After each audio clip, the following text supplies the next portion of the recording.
For road safety campaigners, the Rio+20 Summit was a bit of a breakthrough because it was the first time ever that road safety was included in an international development summit. And thanks to the Russian government, who led the charge at the UN, road safety was included in the communique. So I think several months of advocacy and lobbying paid off, and we managed to achieve the result we were looking for. I think Rio 20 can be a start point for engaging governments, for engaging communities, for engaging the civil society organizations. But this is an important issue that needs to be on the development agenda. It's not simply a health issue, it is a health and development issue. It's the poor that have the greatest burden around injury and premature death and disability related to road and traffic safety. So how can we make this a health equity issue? A lot of organisations were making voluntary commitments at Rio. It wasn't just a meeting of government leaders, it was civil society and business and international institutions coming together to develop new partnerships to try and solve sustainable development problems together. A group of 12 organisations under the umbrella of the Zenani Campaign made a joint commitment to work to protect children in cities around the world from road traffic injuries.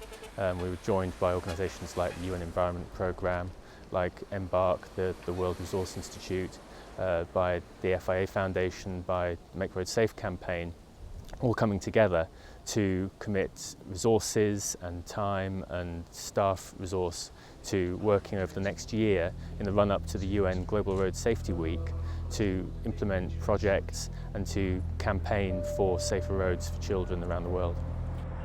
It's well known that child pedestrians are the highest group, the most at-risk group in sub-Saharan Africa, and it's in contrast to the developed world where the vast majority of injuries are to children in cars. In Africa, it's children and it's child pedestrians. 93% of children injured on Tanzania's roads, for instance, are child pedestrians, and the situation's absolutely out of control. And we know what the solutions to this problem are, and it's just a matter of scaling up what works and implementing it.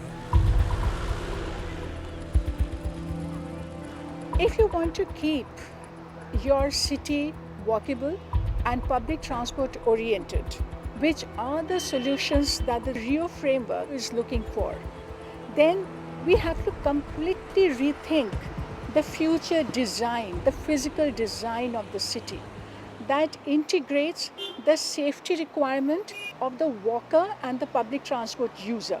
And it should be designed in such a way that the walkers and the cyclists and the public transport users, they get their segregated and their safe space. So the commitment we've made at Rio+20 will combine advocacy through the Zenani Campaign, which is campaigning for recognition that children should have safe routes to school, that we need to have better road design, reduce speed limits around schools, all these kinds of issues that in many countries and many cities are being ignored. Combined this advocacy with actual practical projects on the ground in Africa and in Asia and in Latin America to demonstrate what can be achieved when you do implement safer road design, when you empower communities to call for action on road safety, and when you deliver to local communities and local schools the tools so that they can themselves develop road safety plans. It's really simple when it comes to road infrastructure. From all of the road assessments that we've done around the world so far, which extend to 70 countries now, 84% of the roads where pedestrians are present have no footpath.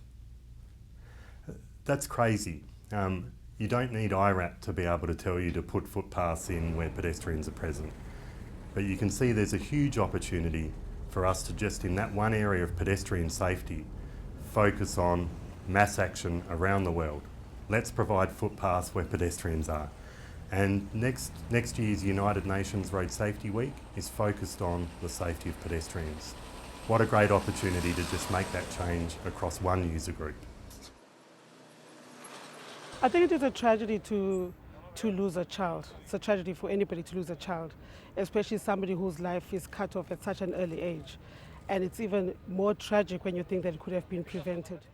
Because when you say goodbye to your child in the morning, you want to make sure that the child comes back again at night. That child could be walking, and you want to make sure that in terms of pedestrian crossings it's safe. The child could be like maybe on a bike, and you want to make sure that the crash helmets are worn. We have to save at least 5 million lives, which we can do. The big push on this issue about making roads safe is so important. We need to listen to the children themselves who want action on this issue. And then at a global level, the Rio+20 meeting, we need to agree frameworks that then galvanise people at national level to take actions. But the other important thing to come out of Rio was agreement that there will be new sustainable development goals which are going to be agreed by the international community over the next couple of years. And it's absolutely vital that transport is included as one of those sustainable development goals.